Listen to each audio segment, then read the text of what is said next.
আহলে হাদিস এক জায়গায় সফল, এদের শ্রোতারা এদের মাহফিলে যায় হাদিস কোরআন শুনতে, এদিক দিয়ে এরা সফল। যাই কোক, কিন্তু এরা এর বাইরে বলবে না সফল। আমরা এই জায়গায় ব্যর্থ। আমি এখন আপনাদের সামনে একটা গল্প শুরু করি যার কোনো অস্তিত্ব নাই। যেমন এমন গল্প শুনছেন আপনারা, এক ব্যক্তি তার বউরে দেখছে মাছ করতেছে, বেড়ায় গেছে গোসল করতে, গোসল করে দেখে বেড়ায় বেড়ি হয়ে গেছে। বেড়ি হওয়ার পরে বেড়ার বিয়ে হয়েছে আরেক জায়গায়, বিয়ে হওয়ার পরে বেড়ার 5 জন সন্তান হয়েছে। সন্তান হওয়ার পরে এই লোক আবার গোসল করে উঠে দেখে কি উনি আবার আগের মতো বেটা হয়ে গেছে। 27 বছর ঘর সংসার করে আবার বউরা দেখে এখনো মাছ কুটে। শুনছেন এরকম ঘটনা? হ্যাঁ, মেরাজের ঘটনা প্রমাণ করতে গিয়ে এই জাতীয় ঘটনা কয় বক্তারা।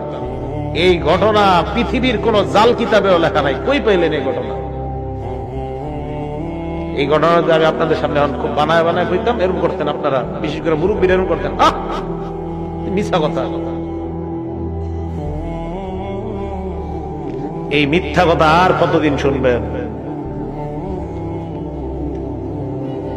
মিথ্যা কথা আর শুনেন না। আমি আপনাদের সামনে আজকে খুতবার পরে একটা দুরূদ শরীফ পড়ছি, বললাম আমার সাথে পড়েন। নামাজে যে দুরূদটা, দুরূদের কোনো আওয়াজই হয় না আপনাদের, কিন্তু যদি আমি আপনাদের সামনে পড়তাম আল্লাহুম্মা সাল্লি আলা করে একটা টান দিতাম, এই মাইকে মাহফিলের আওয়াজে মানুষ এইখানে ঘুরে যেত, ঠিক না? আল্লাহুম্মা সাল্লি আলা বইলা টান দিলে মানুষ জায়গা দেওয়া যাইতো না, যেটা বাপ দাদার থেকে শিখছেন।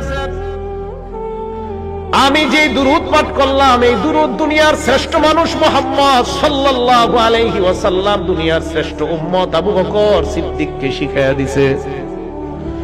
তাহলে দুনিয়ার শ্রেষ্ঠ মানুষ, শ্রেষ্ঠ উম্মতকে যেই দুরূদ শিখায়া দিলেন, ওই দুরূদ আমি পাঠ করলাম। পাঠ করার কোনো আওয়াজ নাই।